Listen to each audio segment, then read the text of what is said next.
Somebody say,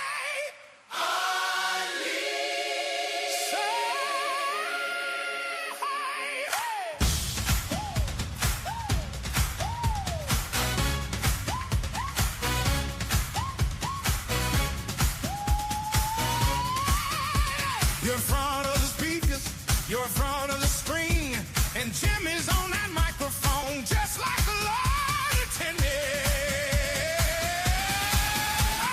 Jimmy Lakey, unleashed, unfiltered, unafraid.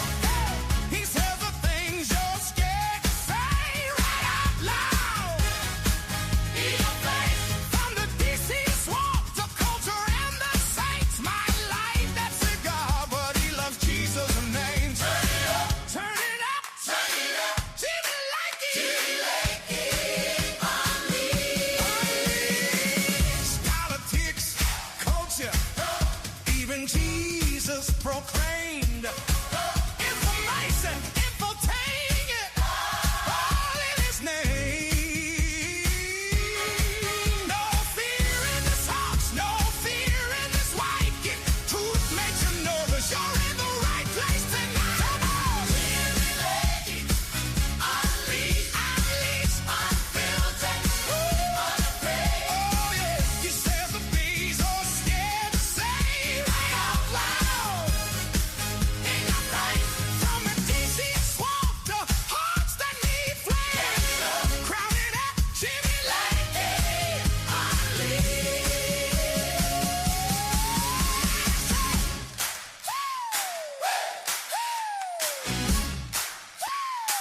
Jimmy Lakey, unleashed.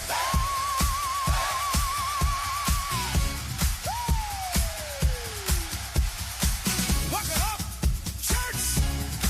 The show starts now.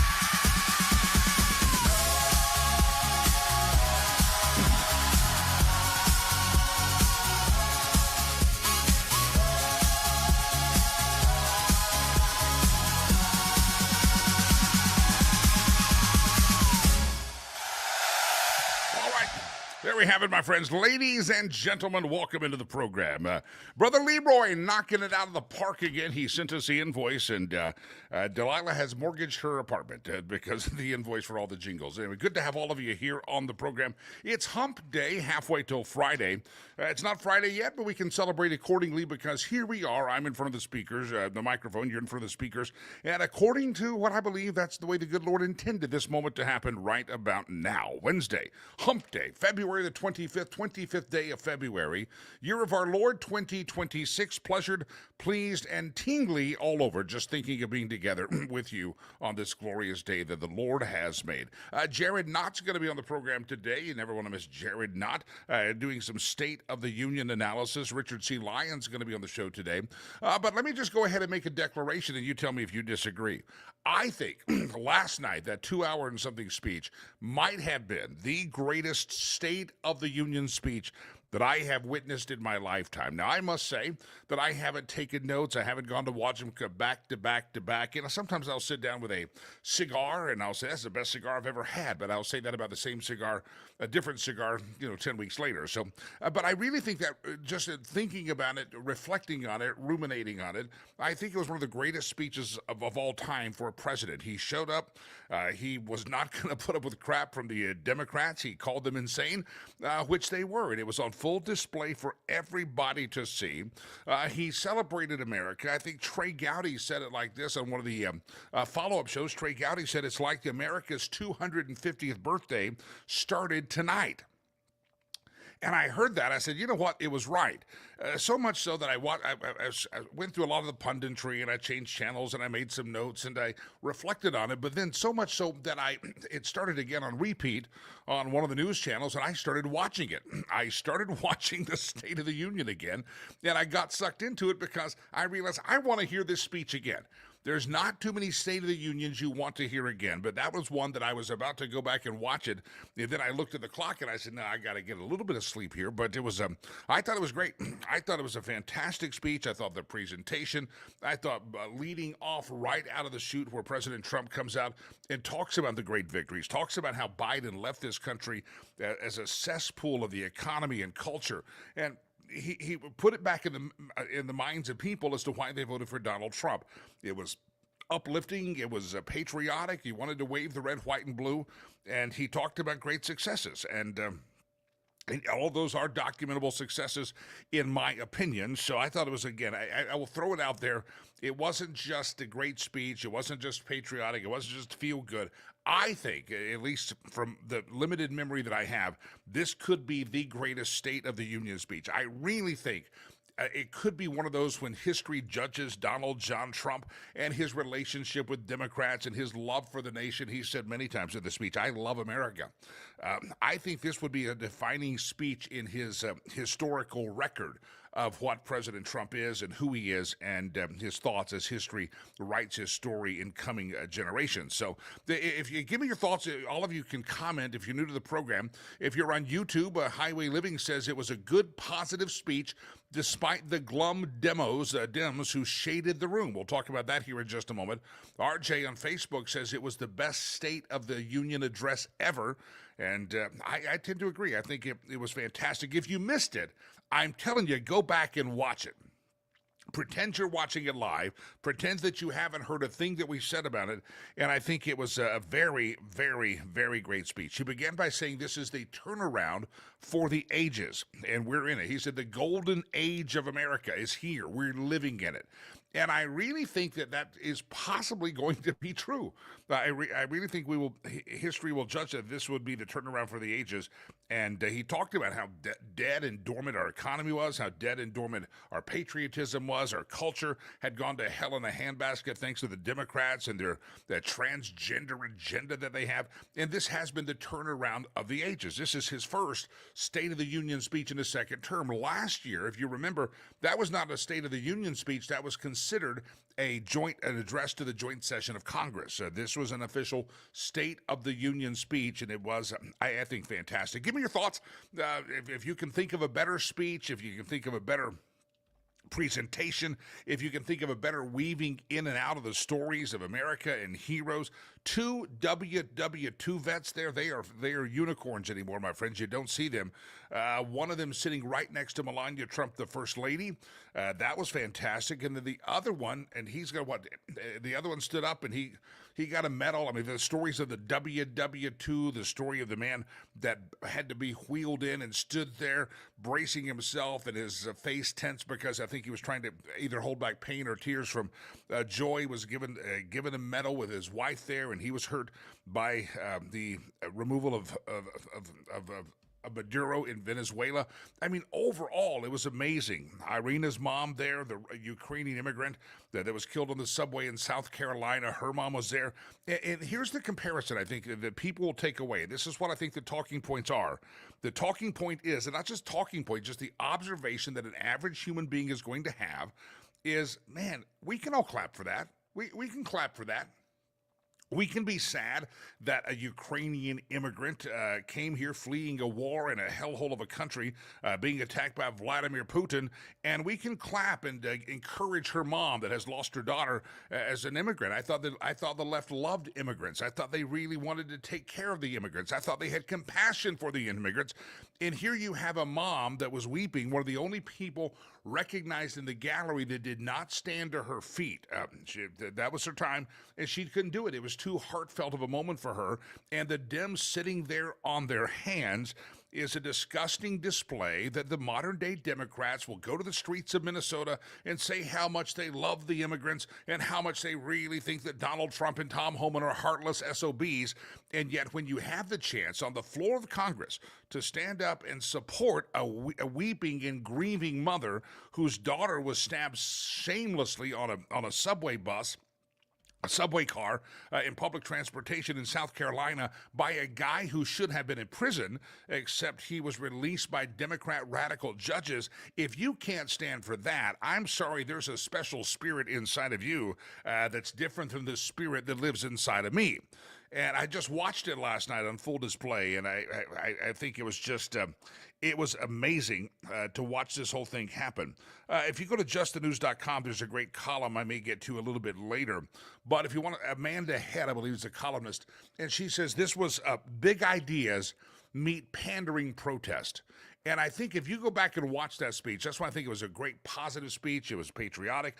I just thought it was a historic moment. I think it will one day be looked back on as kind of a definition of Donald Trump, his personality, his interaction with Congress, his vision for America. I think it was a president's defining moment. If maybe you disagree, but it was Amanda Head that wrote at justthenews.com, one of the columnists, big ideas meet pandering protest. And for some reason, the Democrats think that sitting there looking like asswipes, and you saw the Ilhan Omar and Rashid Tlaib had buttons on. They had to buzz them out that said F ICE. I mean, these are classless jackasses that for some reason the Democrats and their party, I did see the one lady in front of Rashid and Elon, and she looked back over their shoulder and look back, and I think she wanted to give them a look of disgust, like the kids were playing or kicking your seat in church, and you want to give them a dirty look, but probably afraid of it, probably afraid that the Somalia pirates would get unleashed on them. So it was a fantastic speech, and the calling out of the Democrats, I thought that was well done, because he did it in a way, just looking at them with disgust and going, what is your problem? We are recognizing the mother of an immigrant, another defining moment. This is going to be, I guarantee you, this is going to be used as an advertisement. This is going to be used in campaign ads. When President Trump said, I would like you to stand up here tonight, all around the building, I'd like you to stand up if you believe that the American citizens' rights are to be defended above that of anyone else, including illegal aliens, something along that line. And the Democrats could not stand up and say, yeah. Now, you may have a different interpretation of what that means. I get it, but that's a moment that the Democrats stepped into a bear trap, and they're too stupid and I think demon-possessed at times to, and I'm starting to think that one of the reasons Trump ticks them off so much is because you ever heard missionary stories? I grew up around missionary stories, or reading the Bible, and you hear of a missionary walking by and a demon will growl at you, or Jesus walk by. Who are you? Why are you here? That happened before. The demons recognize you. I'm starting to think that's what the agitation is among these modern day Democrats. When Donald Trump says, "Do you believe? Stand if you do, that the rights and the American citizens of this country are to be defended and honored high above everyone else's, even above the illegals," and the Democrats can't find it to get their big butts out of a chair. That is a defining moment, my friend, in politics, and that lets you know that even though I believe we're in the turnaround of the ages, it also shows the other side is far, far away. I will get to the story by Amanda Head, this column, Big Ideas Meet Pandering Protest. Very nice way to say it. Elizabeth Warren did stand up. That was an observation. She stood up at one time applauding, looked pretty genuine, and it was all about insider trading in Congress. And President Trump noticed that Elizabeth and other people were standing, and he said, did Nancy Pelosi stand on that? And this is why the camera work sucked. They missed entries coming in. There are a lot of dramatic entrances happening there. And it was a great speech. I thought great theatrics, well done. The cameras didn't help if you're watching it at home, but it was all right. So I give a thumbs up again. Gowdy said it's like America's 250th birthday party started today. Erica Kirk was there. Charlie Kirk moment as well. There's some fake news out there. If you didn't watch it, go back and watch it for yourself. Don't believe everything you see on the Instagram. Right before the show, producer Chad was unable to watch it in real time, and he said, "Did this happen?" And I said, "No, that didn't happen." He goes, "Oh, it's on the Instagram." I saw one. I had to go back and watch it, and it was a lie. There was a circulating, I think it was on the Gateway Pundit, it's circulating on some news sites, that Donald Trump snubbed Amy Coney Barrett from the Supreme Court. So when I go back and I'm now stumbling into watching a repeat of it, and I'm like, No, he walked right by. He shook her hand. It was all, he did not snub Amy Coney Barrett. There were only 4 of the 9 justices were there. He shook all their hands, including Amy Coney Barrett. So just because you read it on a news site, even a conservative news site, doesn't make it true. I saw that originally, reported the snub of Amy Coney Barrett on I think the Gateway Pundit. I hope they pulled that down because it was fake news. It is absolutely fake news. Did not happen. All right, lots of other things to get to. We'll talk about that. He did mention the Supreme Court. I thought he handled that with taste and class. I'm glad he did not go pounding on them with that. He just said it was an unfortunate ruling. The unfortunate ruling just came down. The unfortunate ruling. He did that. I thought that was. I thought it was great. All right, ladies and gentlemen, it's not just about my opinion, although it mostly is. It also can contain some of your opinions, and some of you have been commenting. They've been flashing on the screen. I know I missed reading this as it flashed on the screen. The Dems are heartless people who sold their souls to the devil with the exception of Fetterman. If you watched Trump exit last night, he gave a little bump to Fetterman, and Fetterman nodded at him. That was kind of funny. Anyway, good to have all of you here. Give me your thoughts on this big-time program last night. I'd love to get your take on it. What did you think of the speech? I think it will be judged as one of the greatest speeches. It was long. It was the longest State of the Union, but it was captivating. He treated it a little bit like a rally and yet an address to Congress, and it was good. I enjoyed it. I'm sure some people didn't. I'm sure some of you have differing opinions. We always welcome those opinions. If you're on Facebook, if you're on YouTube, if you're on the Rumble this morning, wherever you watch and or listen to the show, if you're live, put it up in real time on the comments, and that pops into the studio, and producer Chad can look at those, and we'd love to get your thoughts on the speech last night. I think it was a good one, but maybe you disagree, and that is perfectly fine to disagree with me. Just don't do it too much because you'll get on my nerves. Delilah. Talking about you. Let me welcome into the program Jared Knott. He's a decorated combat infantry officer who served in Vietnam with the 1st Air Cavalry Division. He's also an author that's been on the show many times before. Tiny Blunders, Big Disasters, Book 2, The Many Tiny Mistakes That Changed the World Forever. He's a historian, battlefield-tested leader, and going to give his perspective on this, Donald Trump's patriotism and the speech last night. Please welcome author and historian extraordinaire, Mr. Jared Knott, back on the show. Jared, welcome back in, sir. Thank you very much. It's an honor to be here again. Let's dive into this. I classified it, again, I didn't watch them all back to back, but just in memory, standing out, this is a speech that I thought was one for the ages, and I give Donald Trump a high praise for this speech, the content, the rhetoric, the presentation, one of the best ever. Am I right? Am I wrong? What do you think? No, I think so. I think he did a very well-balanced and artful job of handling the controversial situations. I think he set up traps, as you pointed out, for Democrats to walk into. If you think that the United States citizens' rights should be given priority over those of illegal aliens, please stand up. Well, okay, the Democrats would have been wise to go ahead and stand up to neutralize that mark against their name, because the voters there at home, American citizens, and you're saying that you're going to put illegal aliens' rights above my rights, and that's what the people at home in their living rooms were thinking and seeing when they saw that happen. I also might want to add this. Spamberger, the governor of Virginia, of course, gave the Democrat reply. There were several Democratic replies, and she had an argument. It's so often you find that the arguments advanced by Democrats have as their foundation total falsehoods. Yeah. So she was saying, yes, all these tariffs, they would cause inflation to go up, and the American households are having to pay for this particular higher penalty with inflation. Well, that's totally false. Inflation has gone down, went down to 2.4%, much lower than expected. For the month of January, I think the core interest rate, inflation rate, is down at 1.4 or something like that. So a totally false argument based on totally false facts, and that's their answer to Donald Trump. It just makes them look bad for anybody who knows the facts, looks at the facts. It makes their position look very weak and very compromised. Donald Trump has been right on just about everything. That's a hard thing for the Democrats to have to deal with. Yeah, I watched Spamberger's speech, and unimpressive as it was, she began, everyone out there knows he's lying, that he's not been working for us. And I'm like, Actually, I thought he's been working quite well for me. I thought her entire premise out of the gate was just she was going to prove to us that he's not working for us, and yet I'm thinking he is working for us. I thought that I don't know who wrote her speech, but she should hire Donald Trump speechwriters because his speechwriters were better last night for sure.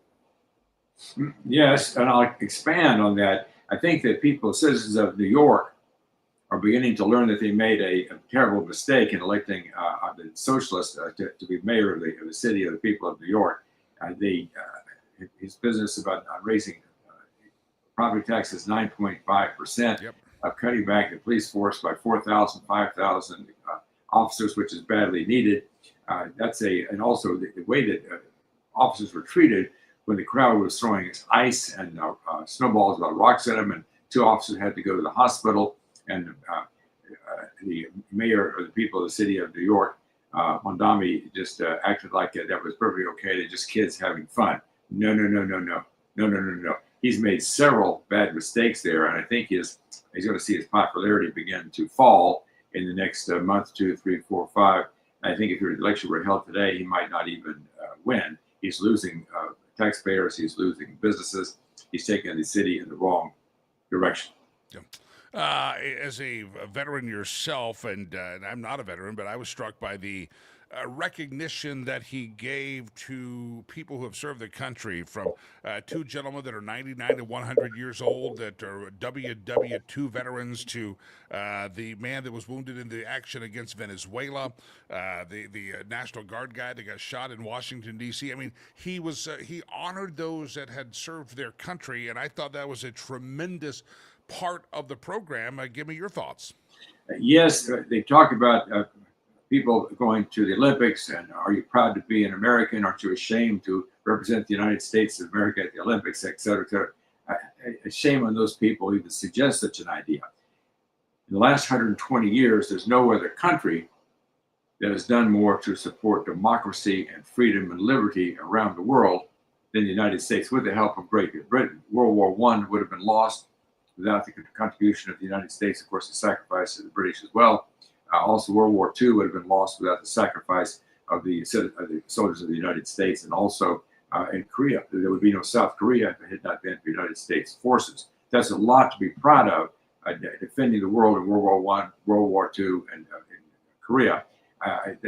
We stand very tall and very proud. We're a democracy. We support democracy. We support liberty. And shame on those people who suggest otherwise. And the 100-year-old gentleman and gentleman that was wounded, they're part of the people who made that possible, and they should be recognized along with the honor of the United States of America.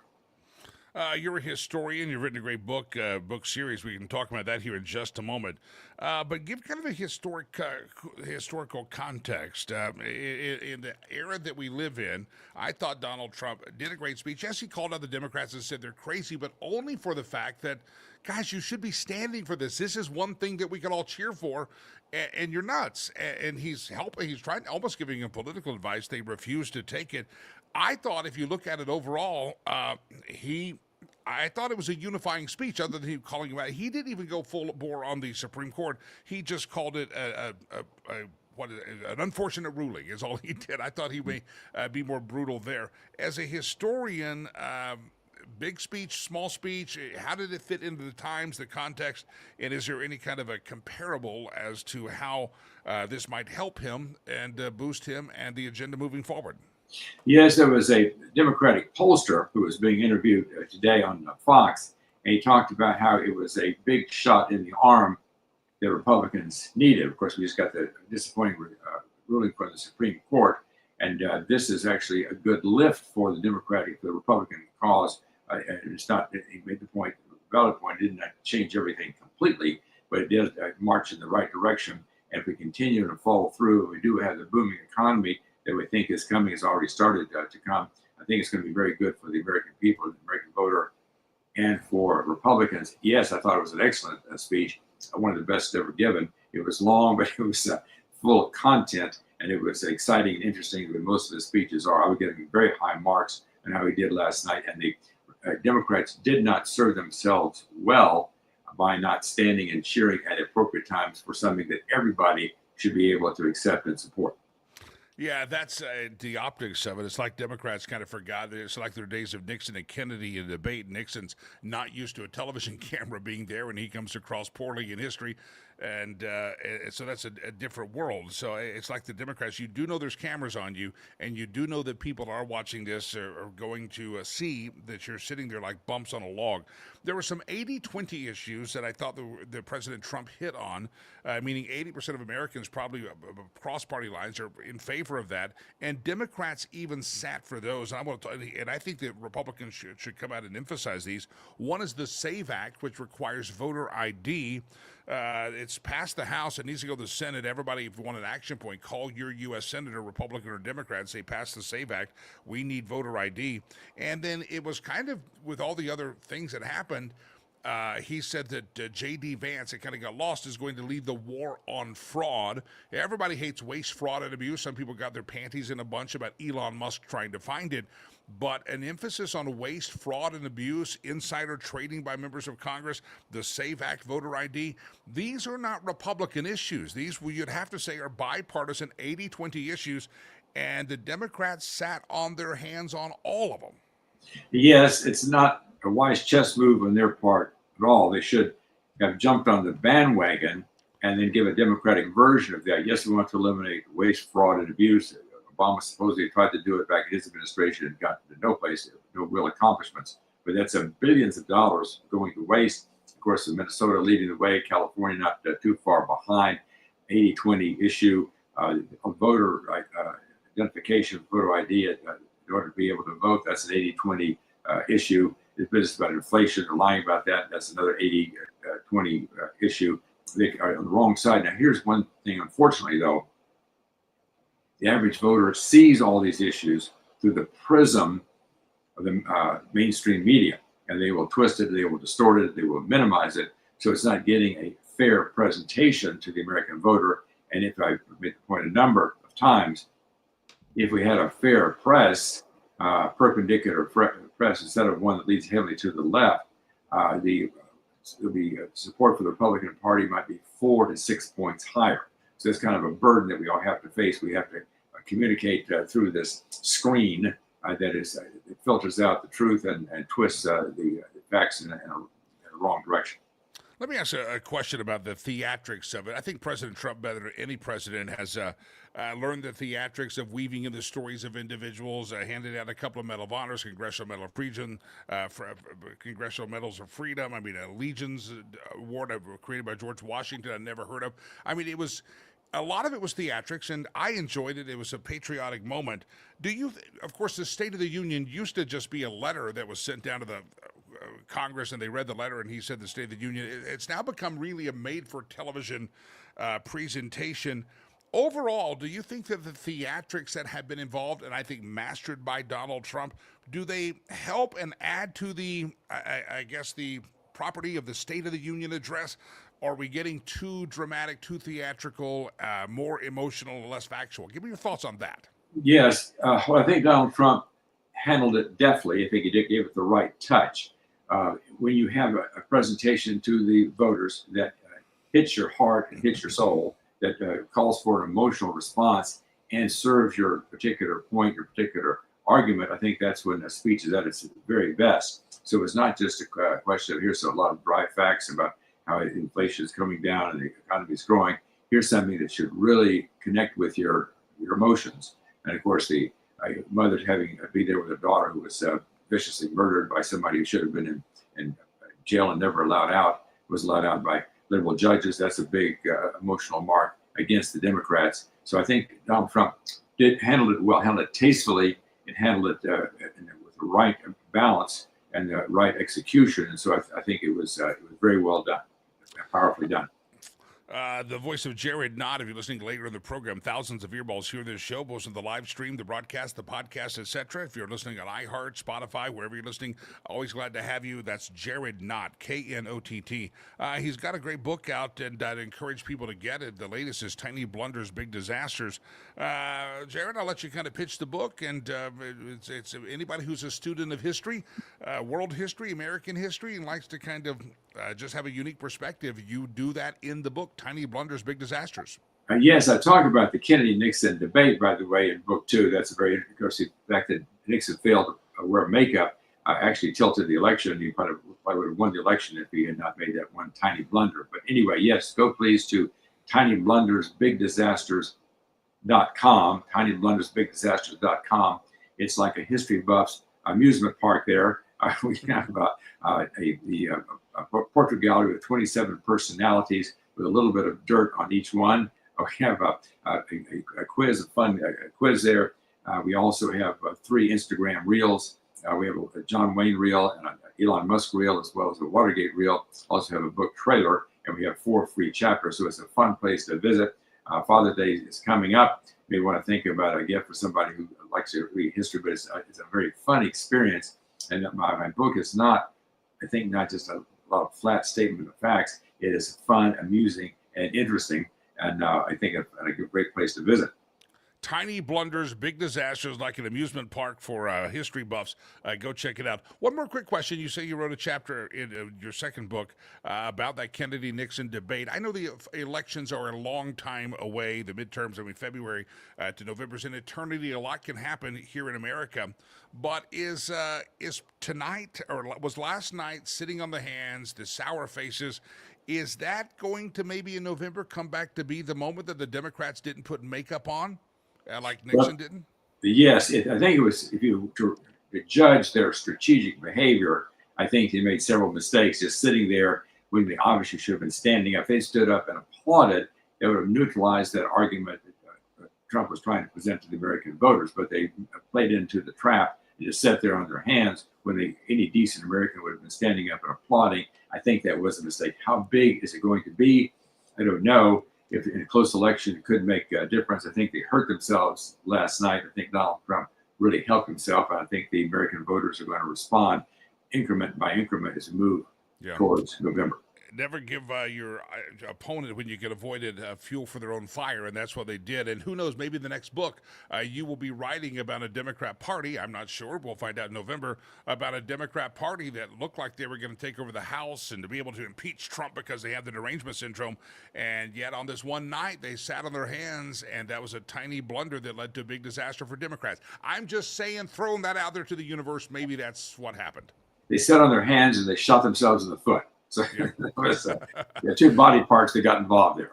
Yeah, Jared Knott, I appreciate it. Your website, tinyblundersbigdisasters.com, tinyblundersbigdisasters.com. Jared, thanks for having on the program. Everybody check out the website. It is a fun website. And if you're a history buff, these are short tales, short stories about little things in history that changed, that unexpectedly brought a different perspective. I think you'll enjoy it. And a lot of information on that website, tinyblundersbigdisasters.com. All right, ladies and gentlemen, I want to remind you, thousands of earballs hear this show every day.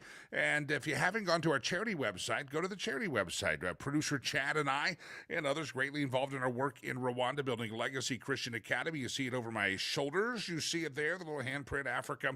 You see the hat that I wear, because I'm always wearing the brand, baby. It's a promise I made to my son that I would take care of the other kids that I could not adopt. I adopted him from Rwanda, but unfortunately, we tried to get a couple of kids out, and it was not successful, but did one. I made a promise to take care of all those other kids, and many of you are graceful and grateful for all of you that step in. Some of you sponsor children. Some of you may give a one-time donation here and there. Some of you surprise us a lot of times, get a check in the mail for a large. Listen, thank you. If you haven't checked out our charity work, go to riverspromise.org, riverspromise.org.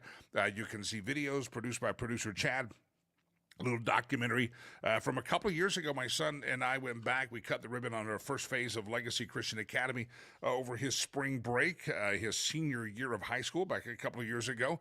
And we go back to the place where he was found and abandoned as an infant. So all that's on there. And if you want to go see it, some good stuff. Riverspromise.org or riverspromise.com will get you there.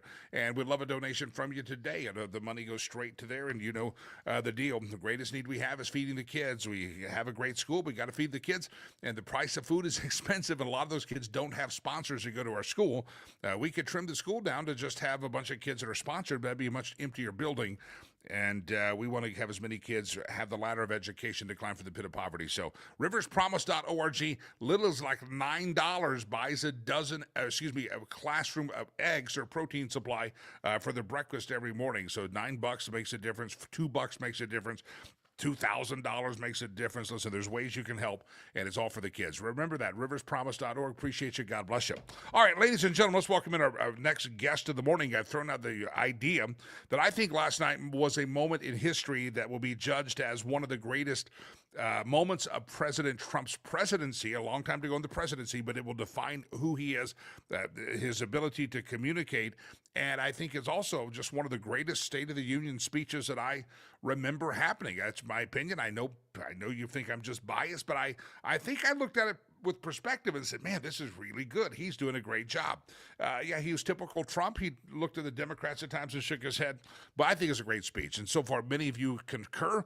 If not, feel free. You can disagree on all the platforms we're on. If you're watching live, all of those are open for chats. They show up in this. If you comment, it shows up right here in the studio. But I thought it was a fantastic speech. Let me welcome in our next guest, though he may have a different thought. Richard C. Lyons. He's a historian. He's the author of The DNA of Democracy and Shadows of the Acropolis, the DNA of Democracy series. He's an American poet. And through these books, you will learn a heck of a lot about America, not just where we've been, where we started, but where we could be heading. He's the author of that DNA of Democracy series, Volumes 1 and Volume 2. And we welcome Richard C. Lyons back to the show. Hello, Richard Lyons. How are you, sir? Good morning, Jimmy. Good morning. Welcome back. I appreciate you hopping in here. Sure. I watched the speech last night, 108 minutes. Not that I was counting, but I did pause at one point to let my dog out. He was bothering me, so I paused for a couple of seconds. But it was fantastic a speech, in my opinion. I thought it was a great blend of content, vision. I thought it was a great reflection on victories. I thought there were opportunities for Democrats to jump on and say, yeah, we're Americans. We can agree on that. Give me your thought. Historian, author, Richard C. Lyons, your thoughts on last night's State of the Union. Well, I really loved it, Jimmy, because I take it in context with the Munich conference speech of Marco Rubio. And when you put the two together, what is occurring is, over the past couple of decades, since Bill Clinton at least, there's been this move to globalization, which reduces the power of every American citizen, right? If we're a part of a global community and we're handing all of our power from our legislature, right? You're taking it away from the voters and handing it to the UN or to whomever, the World Health Organization, all these things.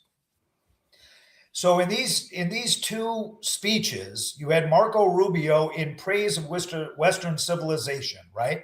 We're supposed to be shamed out of our nationhood into accepting globalization. So he said, no, we are all nation states. That is our founding, and that was the benefit of our founding, and that's exactly right. And so then you find Trump in his speech. It's all about the citizen. It's all about how we as citizens are doing in our nation, how we're doing economically, how we're doing with regard to foreign policy. And then it came down to what does a country do? What does a nation state do? The first reason a government is constituted, this goes back to John Locke, Jimmy. It goes back to the father of constitutions, Montesquieu. It goes back to the framers of our country. What's the first duty of our government? Is to protect the citizens of the United States. That's its primary duty. So when you allow millions of people in who are not citizens, some of whom are murderers, rapists, et cetera, you are not caring about your own citizens anymore.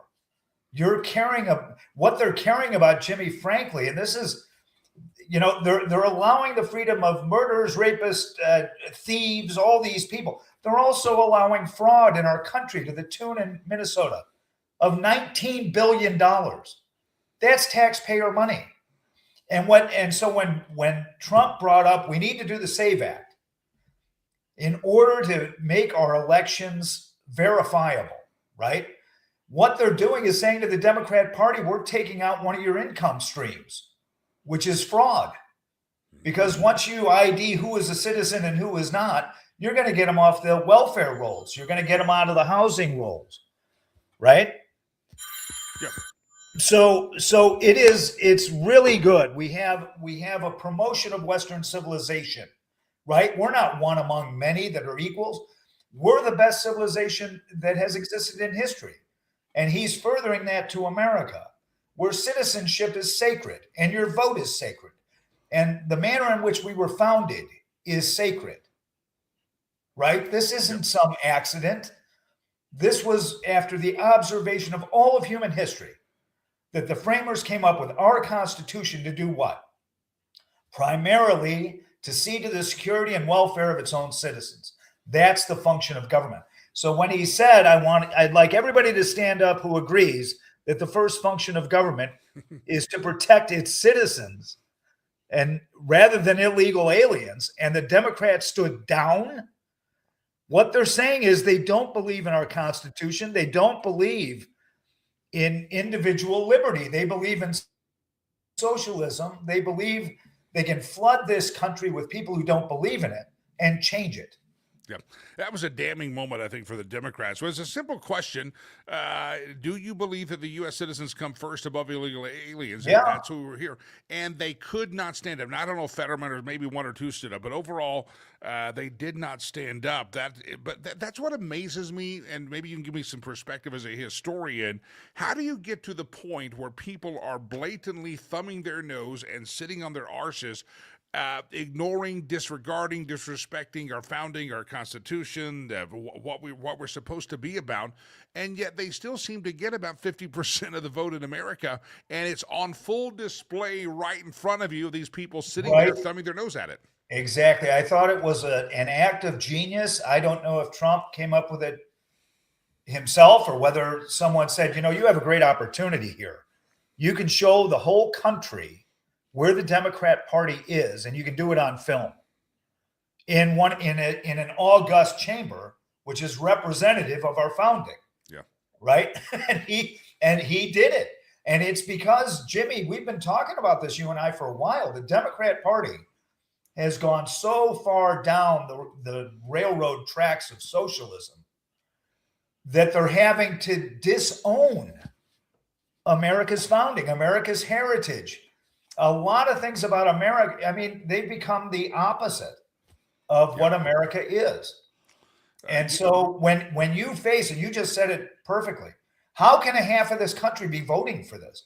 Well, if a half of that half really knew and has it demonstrated as it was last night, where the Democrat Party is gone, they become independents and then they become conservative. Yeah. You mentioned the fraud. That was something that J.D. Vance is going to kind of head the fraud brigade, which I love that. There's so many other things that were there that you're like, oh, yeah, that was a great point. And that was kind of an afterthought. But he also he went after a couple of things. He wants the SAVE Act, which is basically saying, you have to shovel snow in New York and show ID. You call a that was hysterical. all the members of Congress who flew into D.C. for the speech actually had to show their ID at TSA. They couldn't just say I'm a congressman. The ID thing, that's an 80-20 issue. But then he also kind of that populist Trump comes out, and even old Pocahontas Elizabeth Warren stood up and said, this is good. Hey, we've got to stop this insider trading in Congress. This was a president standing up again for the American people. We're going to go after your funding with the fraud. We're going to go after the fake ballots. And we're also going to just make sure that you're not being elected by a ruling class that's getting rich because you put him in office. I mean, he was really defending the little guy. He was. That's the great thing about Donald Trump. And really, if you look back, 2 years ago or 10 years ago, what he has been fighting for is the average American citizen. He's not fighting for boardrooms of corporations. He's not fighting for social welfare recipients.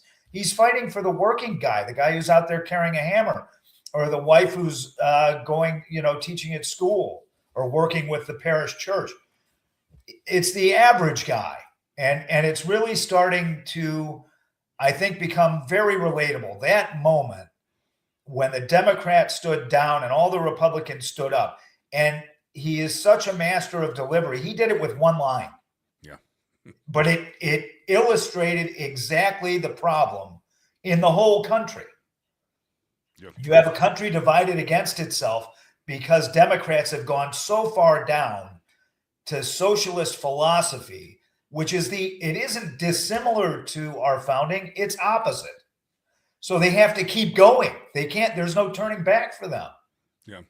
The voice, if you're listening later in the day, as thousands of people do to the podcast of the show on the iHeart, the Spotify, the Apple Podcasts, wherever you're listening to the show. I know you can't see the screen. It's Richard C. Lyons. He's author of The DNA of Democracy, Volume 1, and Shadows of the Acropolis, Volume 2.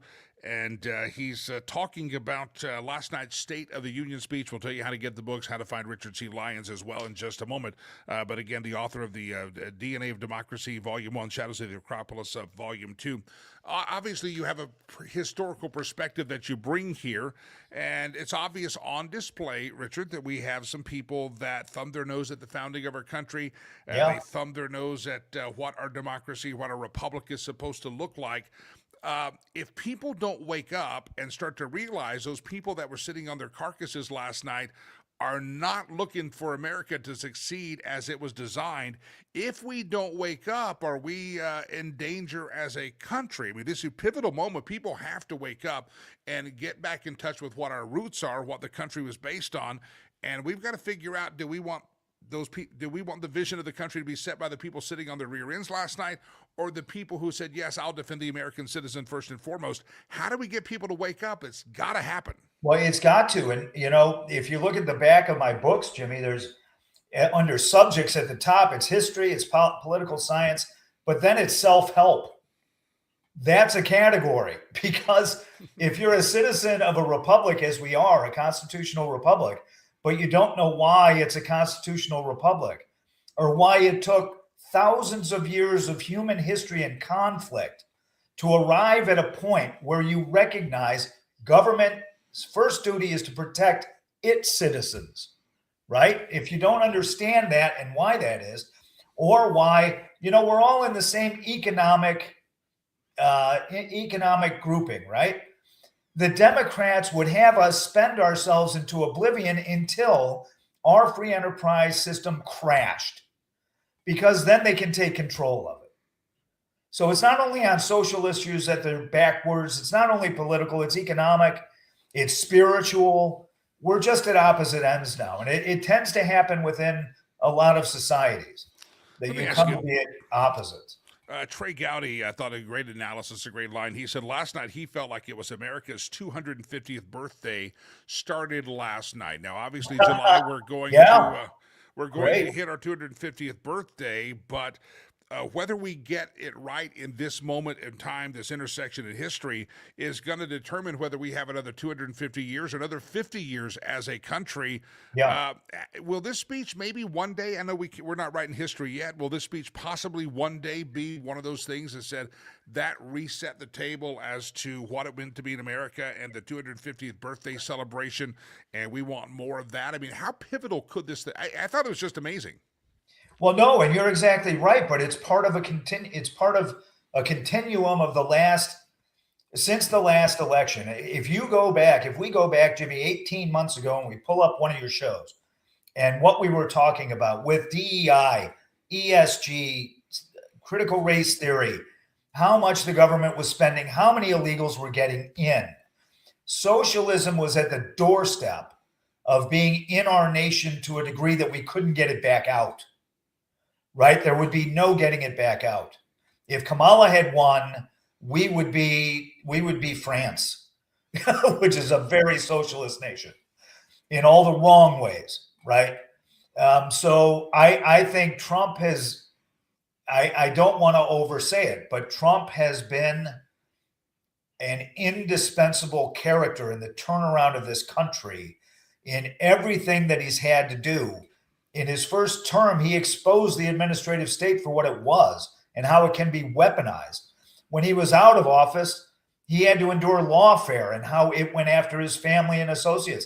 Now he's back in office. He's sacked DUI. He got rid of critical race theory. He got rid of the Green New Scam, all of which were funnels of money from the taxpayer to the Democrat Party and their interests. Yeah. Now it's down to fraud, and thank God he's installing J.D. Vance. You think this guy isn't going to want to get after it? Did you see the face on Ilhan Omar when she started screaming at Trump? You're a murderer. You've killed Americans. What he's killing is her income. Exactly. It, These it, are it was things the fascinating. Democrat Party, they have to give away taxpayer money to get money back to keep them in power. That's the whole secret to how they stay in power. And he just knocked it around last night. I was watching just an observation. Elon and the other lady sitting there screaming and yelling, and they have the nasty words on their butts. Yeah, very attractive. Yeah, very attractive. Yeah, that's every man wants his daughter to grow up and look like that. Gracious, boy, I hope that's what you get, son, when you marry up. And no, please don't come home if that's the case.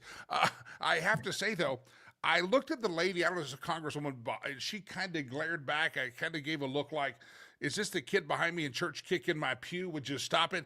I wonder if the Democrat Party is ever going to call this out. I mean, the other Democrats rein it in. And yeah, they got to. You hit that nail on the head exactly, Jimmy. When are one half of the Democrat Party, as you say, why are they going along with this? When is one half of the Democrat Party going to say, wait a minute, there are certain principles we're supposed to agree with? And one is the Constitution. And, one is the first duty of government. We have to agree on that. If you disagree with that, you're becoming a faction that's violent. Now they're saying they want to be sanctuary citizen states. What does it mean? It means they don't want to abide the laws since going back to 1952 when the DNI was passed, that legal document through both houses of Congress and the presidency, which were all Democrat at the time. It's still the law, and they don't want to abide it.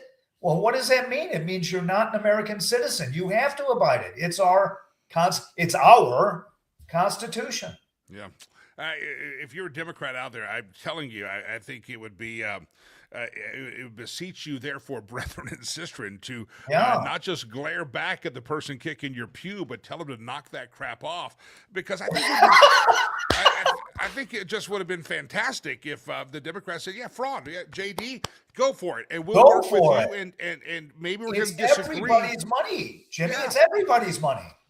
Stand up. The Democrats say they love the immigrants so much, and yet you have a mom that was too weak and distraught to even stand up. Elena's mom, the Ukrainian immigrant, and the Democrats couldn't stand for that. I'm like, I thought you guys loved the immigrants. How come you're protesting in Minnesota, but you won't stand for this woman who's obviously heartbroken because a murderer was roaming the streets? And there you're going from comedy to tragedy, right? And everybody should be able to identify, my God, you've lost a son or daughter, or your son's been grievously wounded. I love the medal that the soldier got from his chopper having been shot up, and he still fulfilled the mission. Yeah, and but the heartbreaking stories were the thing. And if you cannot have sympathy with a fellow citizen that's been through that sort of a horror, but you prefer that murderers go free, you prefer that murderers be allowed in our country. Yeah, it shows it's comedic, but it's bizarre and dark at the other end of it. I said there, watch, their Trump derangement syndrome has gone so far, and it literally has become a mental disease for some of them that they cannot stand and honor and shed a tear for this lady who's lost a child, or this man who, whether you like the mission, take a Maduro out or not, that's irrelevant. He was willing to lay his life on the line for the country. Right. Could have died. They wheeled. I don't know if you saw when he's done. He was standing there bracing himself. He's in a wheelchair. He can't walk, and he's still in recovery. And you can't stand for that. At some point, you go from mental illness, and I mean this, to some kind of a spiritual thing. At some point, there's something going on inside of you. Can I say it, Jimmy? They cannot stand up for American heroes. Yeah. Because those heroes are devoted to America. So if they're not devoted to America, they can't be devoted to the emblems of America, which are its heroes. That's why they were throwing down statues of our historical heroes all over the country. They cannot abide persons who fought for the country. Yeah. Right? They can't abide that because they want us to tear the country down like they tore down the statues of our heroes. Well, That's how deep it goes. that's a fantastic observation, because if you think in recent years, President Trump stands up and puts these people up as heroes, WW2 to modern day. These are heroes, and they have the two people, Pretty and Good from Minnesota. They have Now, wait a minute, Jimmy. Wait a minute. They put those persons and the ICE agents in a cul-de-sac where violence had to happen. They are responsible for that, not the ICE agents. Yeah. They did not allow the city of Minneapolis, the state of Minnesota, to peacefully hand over criminals. They let them go in the streets, so ICE had to hunt them. They had to go find them. Yeah. And then they put protesters in the way of ICE and called out where ICE was in order for there to be a violent conflict. They are to blame for that. If they were to just follow the supremacy clause of the U.S. Constitution and allow federal law that's been in force since 1952, allow it to be enforced by federal law enforcement agents who will take a criminal from the jail into a secure vehicle and out of the country. Yeah. That is their fault. Pure and simple, 100%. You talk about their heroes. Donald Trump pointed, these are people that all of us can agree are heroes. Guys that are 100 years old, served in WW2. Guys just injured in January. All these things. And again, look at the Democrat heroes. Who do they celebrate? Who do they wheel out? It's George Floyd. It's all these. That's their hero. No, and Castro. Yeah. He's a hero. Their heroes are just different than ours. Yeah. And they're the opposite. They're not different. They're opposite. Yeah. It's really bizarre. It really is bizarre. And hopefully, again, Democrats, I'm telling you, that kid's kicking the pew behind you. You need to tell them knock it off, because I love that. you may be thinking that you're going to walk into victory in November, but I'm telling you, that was not a telling moment for most Americans. When most Americans could watch and say, maybe you're sitting there going, I don't like the Orange Man, but man, that WW2 vet, he's cool. A great hero. And no, you know what the really telling camera shot was? Right after Trump announced that J.D. Vance was going to be heading up a fraud investigation, they panned to Ilhan Omar, and her face was just, oh my God, this is not going to end well. Yeah, that's her funding mechanism. That's her. Where did she get $30 million? I can't. Can you do that? No, I've written all these books. I don't have $30 million. Yeah, I'm working on it. I have to borrow from producer Chad when I want to get it close to that. That's where it all comes from. Richard C. Lyons, you have some great books out there, and all educational and all relevant to this very day. I'll let you jump on the book tour here. Go.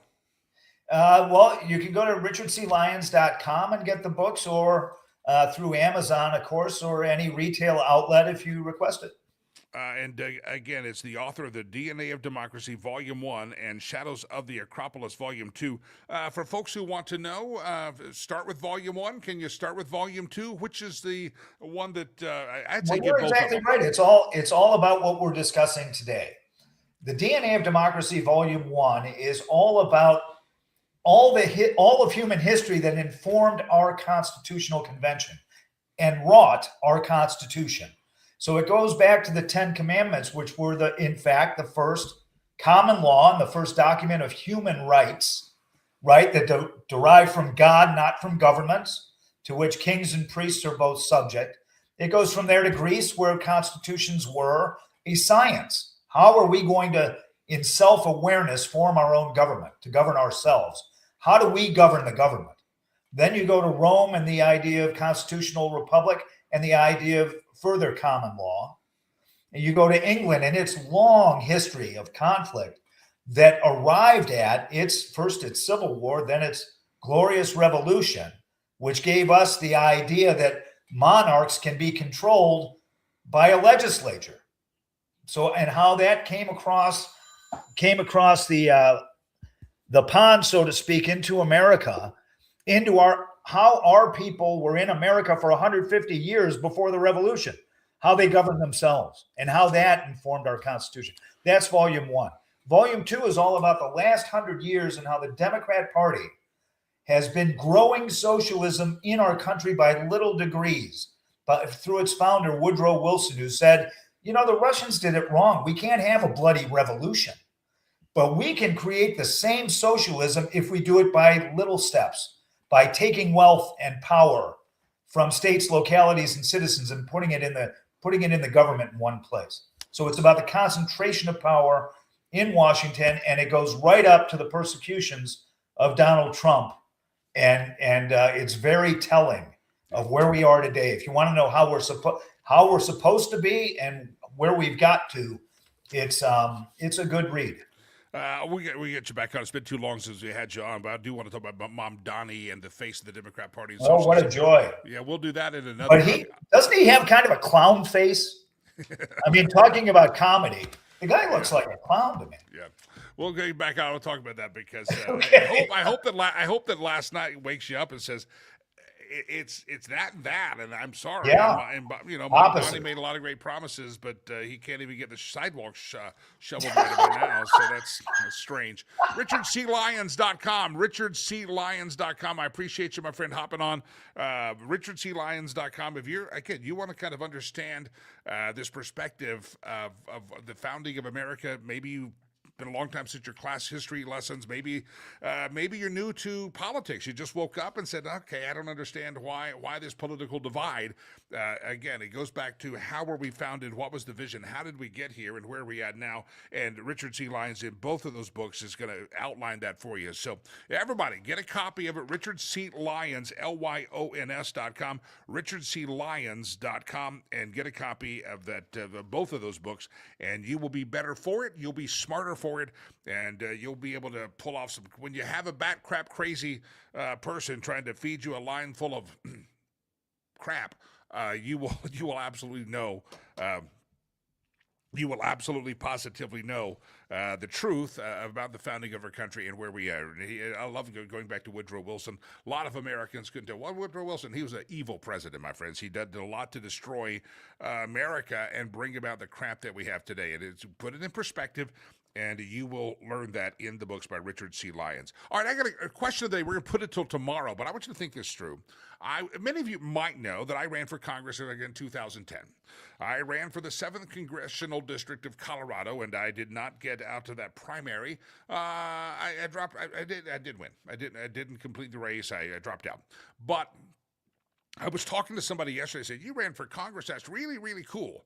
And then last night I had somebody text me and say, during the State of the Union, they said, man, if you were in Congress, you'd be sitting there, you'd be standing up cheering, wouldn't you? It looks good on the bio line. It looks good that Jimmy Lakey, former candidate for U.S. Congress, I've run for Congress, okay? As a Republican, I did not get to the... I didn't win the primary. I thought about running again one day, then I said no. Here's the question that all of you think about. This is your homework assignment, right? Think of this. Things that sound really impressive until you've actually done them. And I've got a whole list. There's actually a survey that somebody did about something that sounds impressive until you do. We're going to do it tomorrow because we don't have time today, but that's going to be your question of the day. And I'm going to lead, and I want all of you, if you run for Congress, run for mayor, run for dog catcher. I ran for Congress. But I'd be a great congressman. I'd be fantastic. But I'm done. I don't have any political aspirations. They're all done. My aspirational hopes and my legacy is in Africa, taking care of the orphans and the children. So I'm good. I'm good, thank you. But I've done it.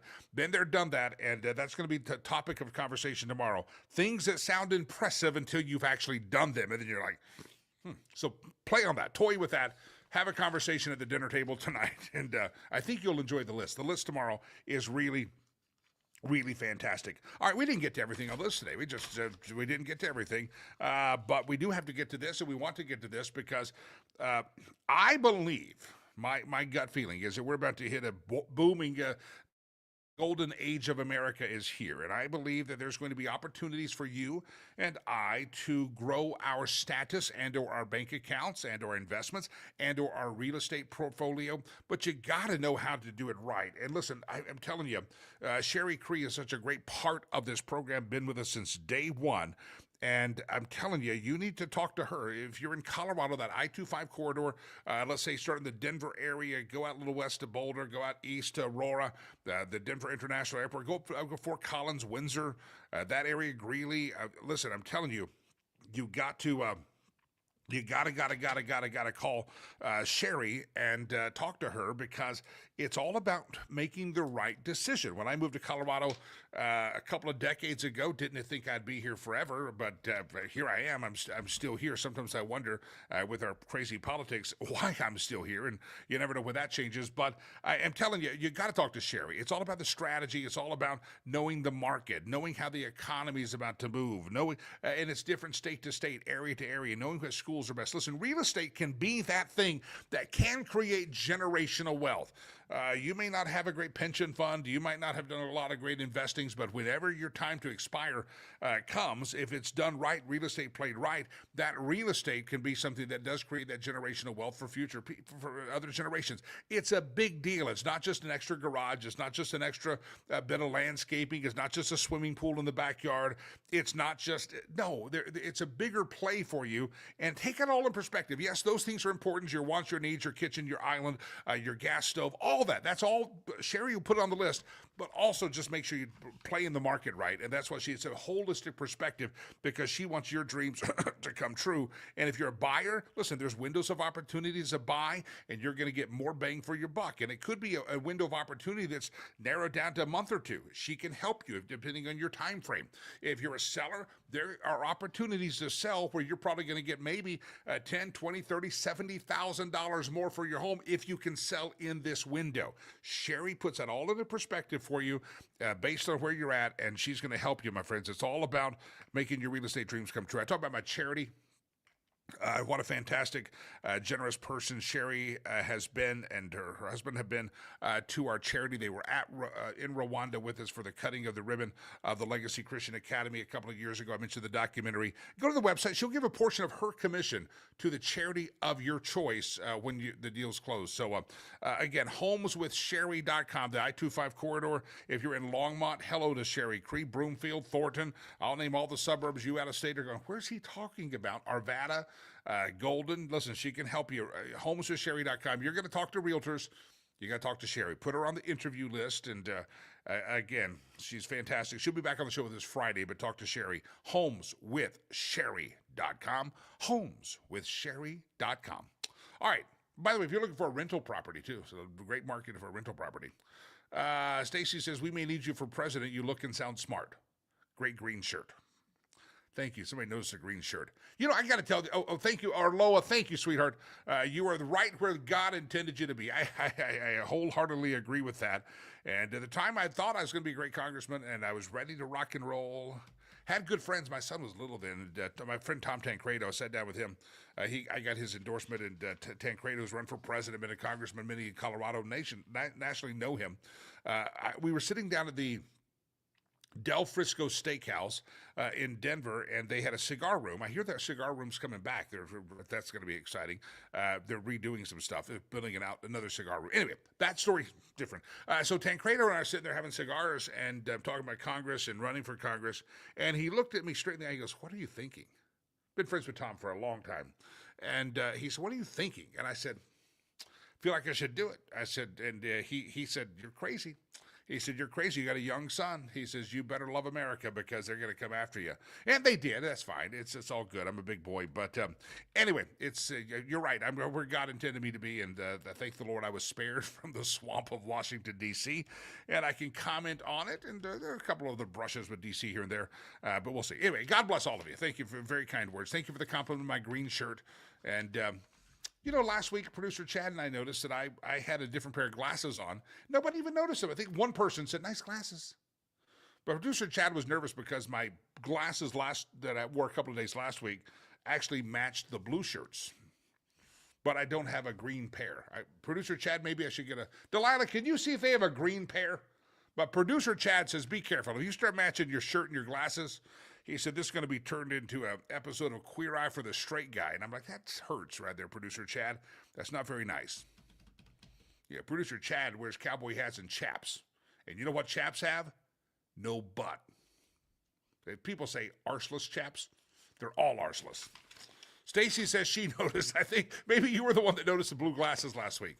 Yeah, I'm going to find green ones now. I got one green shirt. All right, here we go. Ladies and gentlemen, pleasure to have you here. Kevin says Liberace. I'm not wearing a boa. I'm not gonna wear a boa. I'm not gonna do that. I'll think about it. God bless you, Jimmy, longtime friend. Oh, God bless you, Joanne. God bless you. That's exciting. All right. Anyway, now I'm just trying to read the comments. Producer Chad's like, would you wrap up the show? I got things to do. His wife had a flat yesterday, Delilah. And wife had a flat. And yeah, he's got to go deal with that today. Yeah. Rich says, I'm feeling special. I'm wearing the same color shirt. Yeah. Me too. I burn holes in my shirt because of my cigars. And so I just buy cheap shirts. Just buy cheap shirts. That's what I do. I got a buddy. He's got lots of money, and he burned a hole in his shirt having a cigar. And he said, you know what he said? He said, "Give me my phone. I gotta get another one on Amazon." He has them on speed order on Amazon because his wife gets mad that he burns holes in his shirt because you drop a little ash here and there on occasion, and so he'll order an Amazon shirt to be delivered the next day to replace the one that she doesn't know he threw away. He's like, I'm spending $8 a shirt, $12 a shirt. And the guy's, he's got a lot of money. He goes, but he doesn't want his wife to know he burned another hole in his shirt. He's like, it's a $12 shirt. All right, ladies and gentlemen, Rich says, so do I, cheap shirts. Listen, nothing but the best for me. Top of the line Amazon, I think. I don't know. All right, ladies and gentlemen, let's wrap this puppy up. All right, I appreciate you. Hey, don't forget riverspromise.org, riverspromise.org. I made the announcement yesterday that coming up on May the 2nd, I believe it is going to be our casino night. It's a great time of fun, no gambling. It's casino games, but, you know, it's legal stuff. So we're going to have a great Frank Sinatra impersonator who's going to be with us, Derek Evelsizer, one of the best in the nation. He's back with us, confirmed him. And tell you, it's Saturday, May 2nd. It's at the Omni Interlaken Hotel and Resort in Broomfield, Colorado, just outside of Denver. I literally love some of you to fly in. It is going to be a big kickoff for our capital campaign. We're going to start raising the funds to finish up our primary school campus of Legacy Christian Academy that night. And it's all for a great cause. It's a lot of fun. And we did last year. And it's outdoors, good Lord willing. It's under a pavilion. It's beautiful in the Colorado skies in May if we have good weather, which I hope we do. So I'd love it. We'll get more information out, but mark your calendar. May the 2nd. It's a Saturday, and hotel rooms are available and stuff if you're coming in from out of town. But we'd love to have you wherever you're at. But it's a Saturday, May the 2nd, Rivers Promise Casino Gala coming up. And I really hope a lot of you can make it, especially if you're local. There's no excuse. No excuse. I'm giving you early enough notice. All right. Here we go. You ready? It's the stolen memes section of the show. Round and round the globe we go, where we steal the memes from. No one knows. Oh, we stole this from the Babylon Bee. Trump ads take a number ticket dispenser at Mar-a-Lago for would-be assassins. That's awful, but it's funny. Yeah, take a number. Take a number. There's Elon. There's Rashid Tlaib out there. Here comes Nancy hobbling up, but Nancy's going to be late for it because she got to get a Botox. Round and round the globe we go, where we steal the news from. No one knows.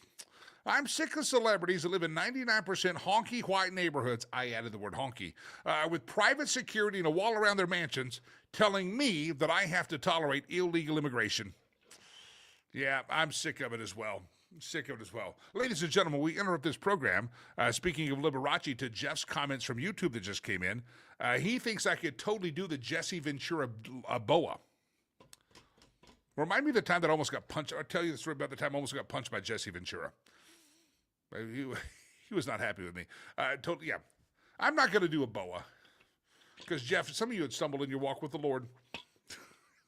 Matching glasses is already weird enough. Round and round the globe we go, where we steal the memes from. No one knows. My wife went to bed early last night to get some rest, and now I have 11 reels to watch, 5 Zillow listings to check out, 3 crock-pot recipes that she will never cook, and about 2 neighborhood posts about the car break-ins I got to read.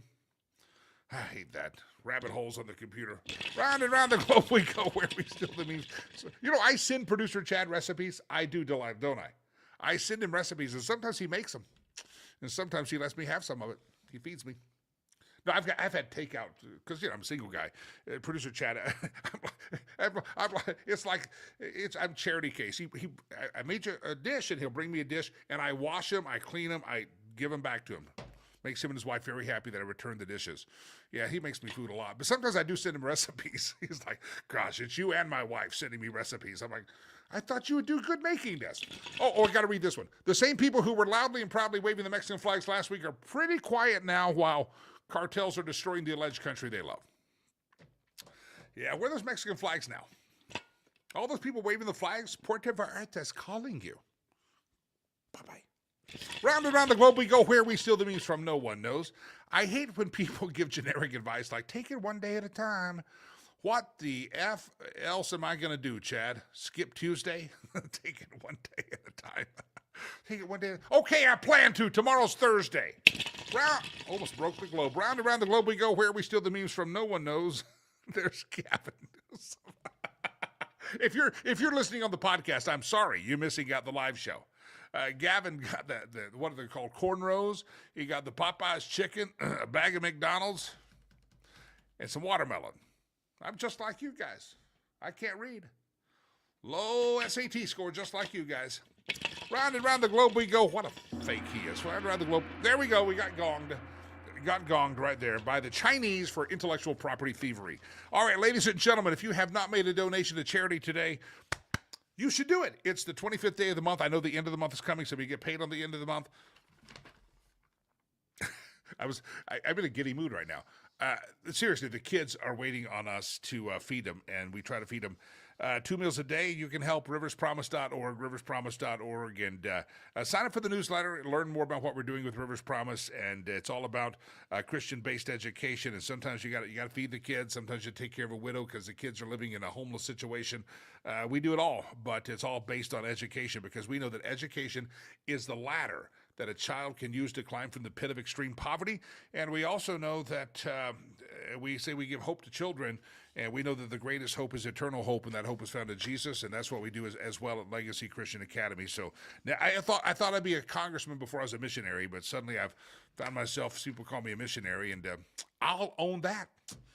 I'll own it. Thank you very much. Riverspromise.org. Riverspromise.org. Make a donation. All right, until we meet again tomorrow morning, don't forget that question of the day. I think we'll have fun with that one. Things that sound really impressive until you actually do them, and then you're like, okay, that wasn't that impressive. I got a good list. Running for Congress was one of those for me. Sounds really impressive. It does look good on my resume. Get introduced as a speaker somewhere. Maybe make you a former candidate for Congress. Yeah. 2010. Bet you guys wish you would have contributed. Ray says you have to feed the body while God feeds the soul. Ray, that's what we're doing. Rivers Promise. I love you, all of you, most of you, almost all of you. God bless you. God bless America. See you tomorrow morning. Jimmy Lakey. Peace. I'm out of here.